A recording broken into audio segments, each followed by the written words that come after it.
inti kehidupan seorang manusia itu terletak pada jiwanya. Di dalam jiwa itu hanya ada dua potensi.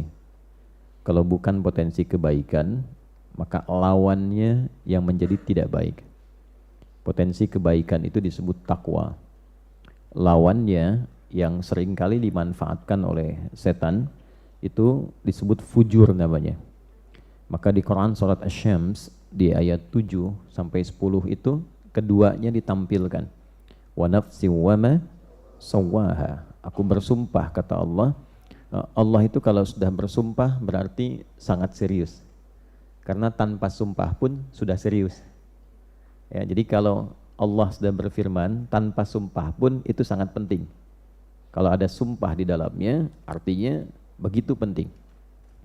Nah, saking pentingnya kita mengenali diri kita dan mampu mendalami tentang keadaan jiwa kita supaya tidak sakit jiwanya.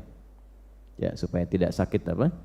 Jiwanya. Jadi penyakit jiwa itu bukan kondisi orang yang tidak sadar melakukan tindakan-tindakan tercela yang biasa pada umumnya tercela dia lakukan, tapi ditoleransi karena dinilai dalam keadaan tidak sadar. Penyakit jiwa sesungguhnya adalah orang yang tidak mampu mengoptimalkan potensi baiknya sehingga dominan dikuasai oleh potensi buruknya.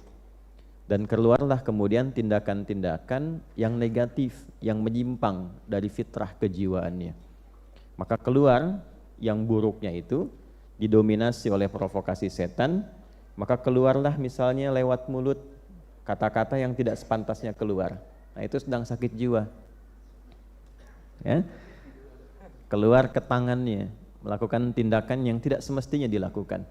Ya, dia mencuri, dia korupsi, dia mencederai orang. Nah, itu sedang sakit apa? Nah, penampakan jiwanya sakit itu ada kata para ulama pada jawarihnya, pada anggota tubuhnya. Ya, karena cara kerjanya dari jiwa itu nanti akan ditembuskan kepada akal. Dari akal itu diteruskan ke seluruh bagian tubuh untuk bersikap. Oke? Nah, sikap yang kita kerjakan melalui anggota tubuh itu gambaran keadaan jiwanya.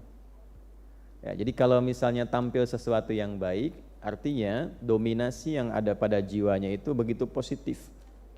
Ya, sebaliknya bila yang keluar itu sesuatu yang tidak baik, ini menandakan ada persoalan serius dalam jiwanya.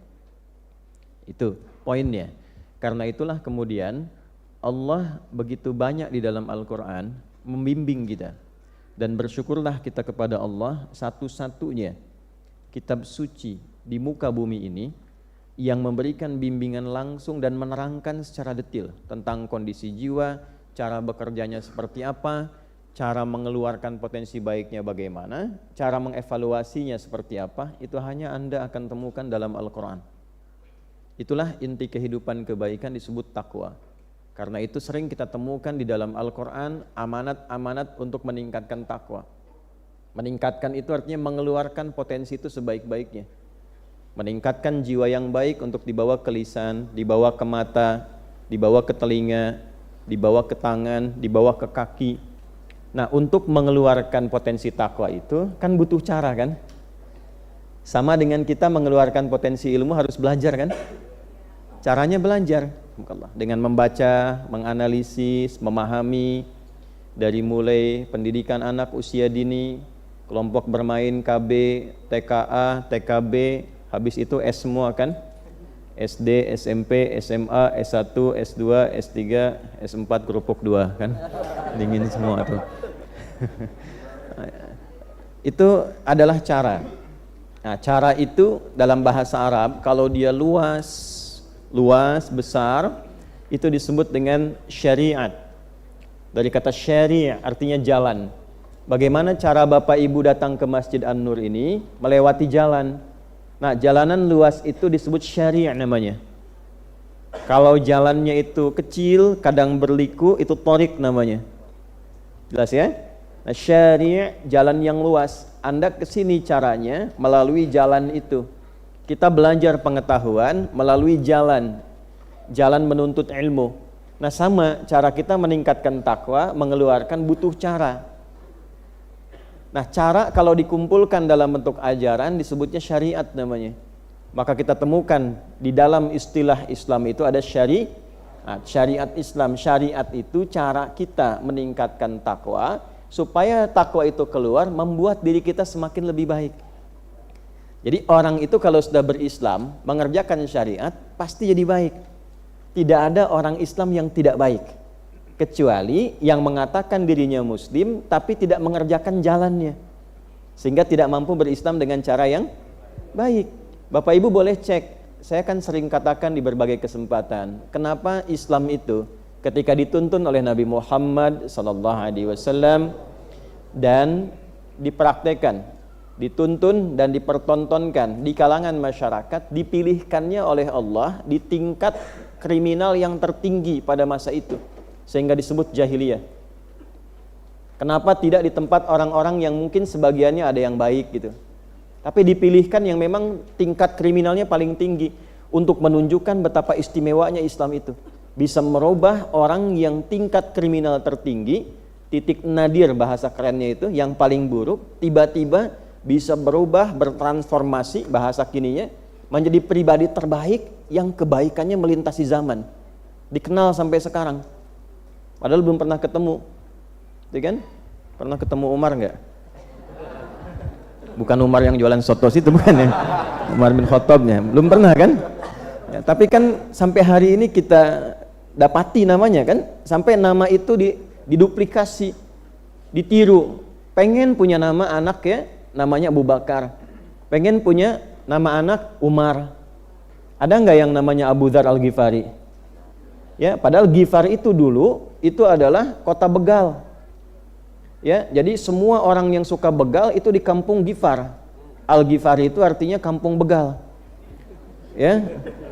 Pimpinannya Jundub bin Junadah gitu. Jadi kalau Abu Dzar Al-Ghifari itu asalnya adalah seorang yang berasal dari kota begal. Tapi banyak kan yang pengen pakai nama itu. Karena setelah masuk Islam, tiba-tiba beliau berubah jadi orang baik, yang kebaikannya luar biasa, dan merubah kampungnya dari kampung begal menjadi kampung terbaik di masanya. Dan itu viral, sehingga bangga dengan nama daerahnya. Itu sebabnya kalau orang baik itu jadi begitu baik dan dikenal kebaikannya, maka ada cahaya di kampungnya, sehingga warga kampung merasakan cahaya itu, dan nama kampungnya pun berubah jadi baik. Nah, demikianlah kemudian kita, kalau mampu kita mengeluarkan sifat-sifat kebaikan dalam wujud takwa itu dengan jalan syariat. Apa syariat itu wujudnya? Itu yang kita sebut dengan ibadah. Karena itu dalam sholat ada takwa, dalam puasa ada takwa, dalam umrah haji ada takwa. Dzalikal kitabu la hudal lil. Nah, siapa mutakin orang takwa itu? Ayat 3-nya. Alladzina yu'minuna bil ghaibi wa yuqimunas.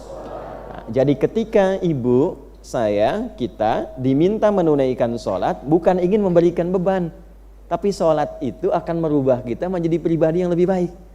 Itulah sebabnya ketika ada orang bertanya, kenapa saya mesti sholat? Allah langsung jawab, innas sholata tanha 'anil fahsya wal munkar. Sholat itu kalau benar dikerjakan mampu membebaskan pelakunya, orang sholat itu, dari dua sumber keburukan, baik fahsya ataupun Nah, itulah rahasianya kenapa anak baru fase tumbuh berkembang usia 7 tahun yang diajarkan pertama kali sholat.